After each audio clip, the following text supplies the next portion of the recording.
নমস্কার, আমি doctor Souvik Kundu, clinical oncologist. আগের দিন আমরা ডিসকাস করেছিলাম কোলোরেক্টাল ক্যান্সার অর্থাৎ বৃহদন্ত এবং মলদ্বারের ক্যান্সারের আহ, কিভাবে আমরা সে রোগটাকে ডিটেক্ট করতে পারি সেটার ব্যাপারে।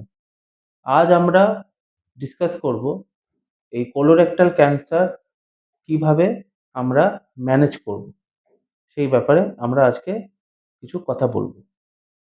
প্রথমত, এই কোলোরেক্টাল ক্যান্সার অথবা বৃহদান্ত্রের ক্যান্সার এবং মলদ্বারের ক্যান্সার, এই রোগটা ম্যানেজমেন্ট যদি আমরা বলতে চাই, তাহলে এগুলো কয়েকটা জিনিসের উপর নির্ভর করে: রোগের স্টেজ, টিউমারের অবস্থান এবং সর্বোপরি রোগীর ফিজিক্যাল কন্ডিশন, মানে কতটা সে ট্রিটমেন্ট নিতে পারবে।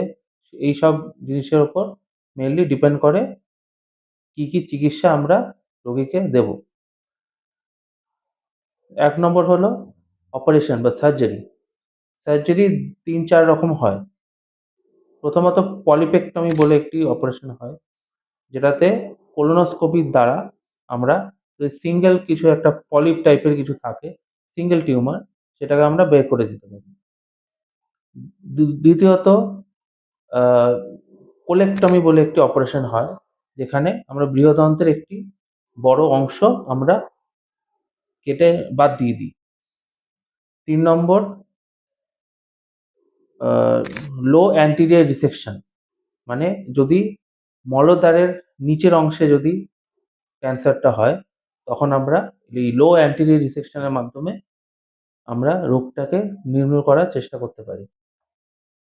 আরেক রকমের সার্জারি যেটা আমরা করতে পারি, সেটি হলো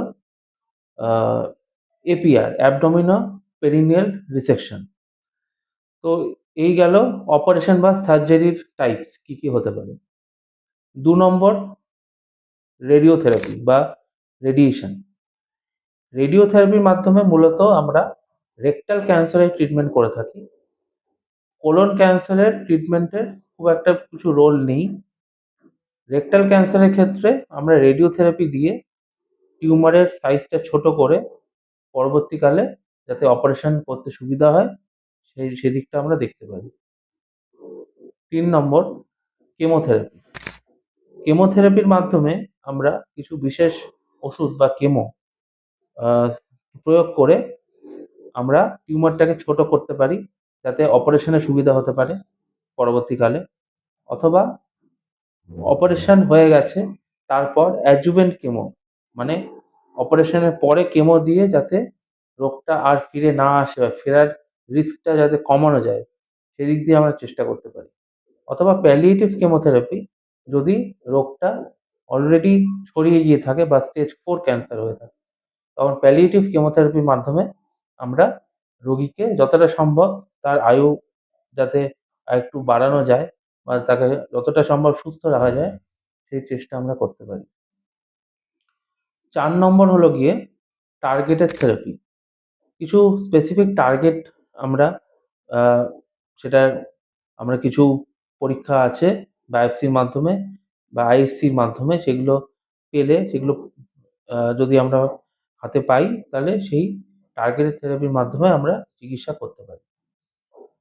৬ নম্বর ইমিউনোথেরাপি।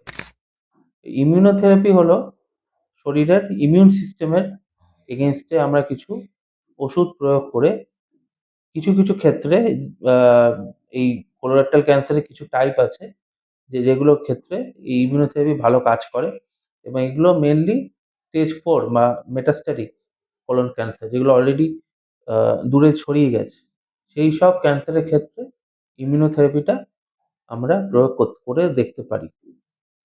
তো মোট কথা এই ট্রিটমেন্ট যেগুলো আমরা ডিসকাস করলাম, এই ট্রিটমেন্টের মাধ্যমে আমরা কোলন ক্যান্সারের এবং রেকটাল ক্যান্সার বা দুটো মিলিয়ে কোলোরেক্টাল ক্যান্সারের নিরাময় সম্ভব।